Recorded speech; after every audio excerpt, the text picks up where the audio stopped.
In this tutorial, I'm going to show you how to compute self-attention for the transformer architecture. We are going to do a minimal self-attention computation, and we are going to follow the 6 steps. We are going to import our libraries and define simple sequence of tokens. We are going to generate our embeddings. We are going to derive the queries, the keys and values, compute the attention scores, apply softmax to get the attention weights, and then finally we compute the attention values. Now the process of the theory behind this, I already explained this in a whiteboard video I did before now. You can find the link to this video in the description of this video.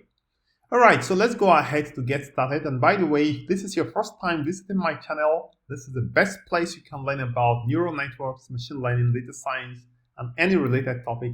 So please feel free to subscribe to my channel, like and leave me a comment in case you have any challenges whatsoever. Let's go on to get started. So the first thing we want to do is to define our embeddings or to generate embeddings for this sequence of tokens. So we have sequence of tokens I love cats. There are 3 of them, and we want to use embeddings to represent each of these tokens. We have to first choose an embedding dimension, and for now, let's say we have an embedding dimension that has to be 4. So I'm going to write a comment. So I'm going to say generate a 4-dimensional embedding. Anyway, let me just teach you something new, right? So we are going to generate this embedding using NumPy. So let's import NumPy as NP. Now, why I'm trying to say this is, if you have a NumPy array and you are working in PyTorch, you should be able to learn how to convert a NumPy array to a PyTorch tensor, because the computation in PyTorch using NumPy array will definitely fail. So I'm going to show you how to use this NumPy array we are creating now and actually create a PyTorch tensor. So let's create embeddings is equal to np.random, and this 3, yes, this is 3, number of tokens in the sequence, and the embedding dimension is the second parameter to the random rand function, and it's going to be 4. So we are going to have a 3 by 4 array, right? So this is not a tensor, take note. Now to derive our keys, queries, and values, now we are in step 3, right? We have to derive our keys, queries, and values. To derive keys, queries, and values, we need either a network, a linear network, or a sequence of weights. So here we need WQ, WK, and WV, the weights of the network. So the easy thing to do, maybe not this very easy thing to do, but what we can do is to first we want to choose a dimension for the model. That means the output dimension of this model. So once we transform our embeddings from 3 by 4, we can either choose to transform it to 3 by 5 or 3 by 6 or 3 by 4 as well. So let's choose to transform it to 3 by 4, right? The same. Sorry, so I should be writing 4 here. So if we want to change it to a higher dimension, we can also use a higher dimension here. So I'm going to create WQ layer is equal to, so we are going to create layers of the network, right? I'm creating 3 layers, right? Now what happens? We created 3 layers of our network.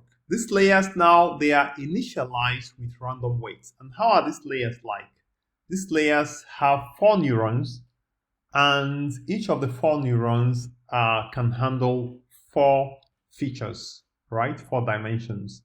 So you just try to visualize it. There are 4 neurons, and each of them can handle 4 features, and there are 3 of these layers. One layer gives us the weights for the keys, the same for the queries, and also for the values. Okay, just in case, out of curiosity, you just want to see what the layers, weights of these layers are, we can say WQ layer dot weight, right? So it's going to give us a 4 by 4. I think we have to run this first, and then we can run this. So a 4 by 4. So this is the layer WQ layer, and these are the weights. These are the weights of the layer.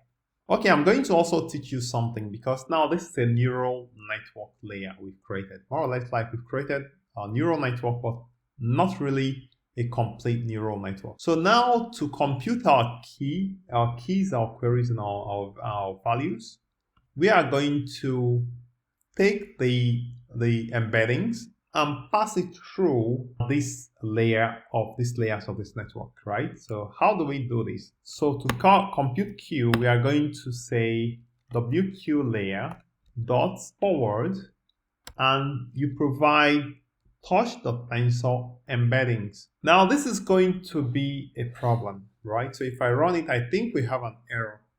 And the reason is because these embeddings here, they are not tensors.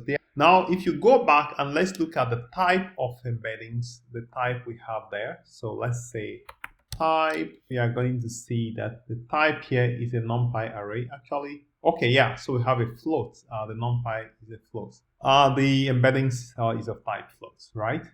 And when we want to do this forward pass through the network, we want to multiply the embedding by the weight of the network, right? It expects that this should be a double. So what we are going to simply say is, here we are going to just say d type is equal to floats. We are going to do the same thing for all of them. Now we are, so it's actually torch. Here we have, it should be torch.float32. Torch.float32 and torch.float32. Alright, so this is what we have. So if you print out now, we have our tensors KQV. We calculated or we computed the KQV, the queries, the keys, and the values by calling the forward method. And the forward method is going to take your embeddings and simply multiply by the weight of the network. So it's going to do a dot product of your embedding dot the weight of your network. All right. So we now have our queue of our queries and our keys and our values. Now, just to let you know that you don't necessarily have to do the forward method. So if I want to just compute the QKV directly, I can simply say the weight of this layer times the embedding. So I can simply say, first I can convert the embedding to tensor. Embeddings tensor is equal to torch.tensor, and this is embedding tensor, right? Okay, so there is no longer a NumPy array, but the embedding tensor. So now we have the embedding tensors created. We have it right here. So we are going to now multiply the weights, do a matrix multiplication of the weights by the embedding tensor, and we expect to have the same thing. So this time we are not calling the forward method, but we are just going to do direct multiplication. So let's call this Q1 is equal to WQ layer. So it's giving me the IntelliSense. WQ layer times the embedding tensor, and this is going to give us exactly the same results that we have here. Okay, so we have our QKV computed, Q, K, and V. We have our keys, our queries, and our values. Now we want to compute, apply softmax to get the attention weights. So step 4 will be to derive our attention weights. So I'm going to write this comment here, and then I'm going to add a code block. Attention scores, right? So attention scores is gotten by, so the attention scores is given by QK transpose divided by root D, right? So let's go ahead to do that calculation. So I'm going to write compute the attention scores, and I'm going to call it scores is equal to, and it's exactly doing what we expect it to do. So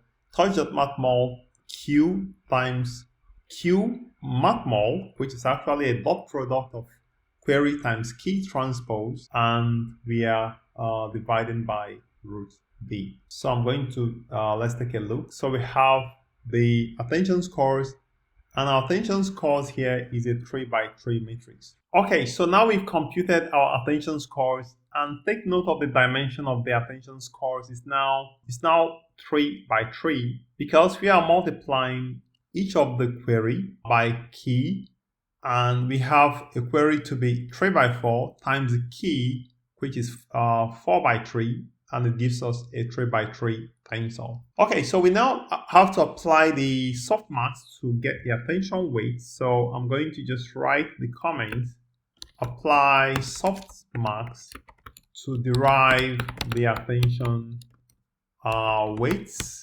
So it's going to be attention weight. Attention weight is equal to torch.nn, the function of the softmax, and we are given the scores along the -1 dimension. Okay, so we are using the dimension of -1 to apply softmax along the last dimension, and in this case is dimension 1, because this is 3x3 and we are applying it on the second dimension. We have our attention weight now, so what's going to be the attention weight is going to be the same dimension with this, which is 3x3, so nothing changes. Alright, so finally we have to compute the attention values. And I'm going to say attention values is going to simply be to multiply the attention weights by the v's, right? By the v vectors, which are the values. So it's going to be torch.mathmult attention weight dot v. And now what is going to be the dimension here of the attention values? I explained it in my previous tutorial when I talked about dimensions of the dimensions alignment mechanism. And here we are multiplying 3x3. We are multiplying it with 3x4, right? So v is 3x4. Sometimes it can be confusing. So the attention values will now have dimension 3x4, and this would be the original dimension of the input. So when you have an input embedding that has a certain dimension, after you calculate the attention values at the end of the day, you have exactly an output that have the same dimension. So this is how we come to the end of this computation. I hope it's been clear. Else I'm going to also make more videos on the attention mechanism when I'm going to be building a complete encoder block. So please stick with me.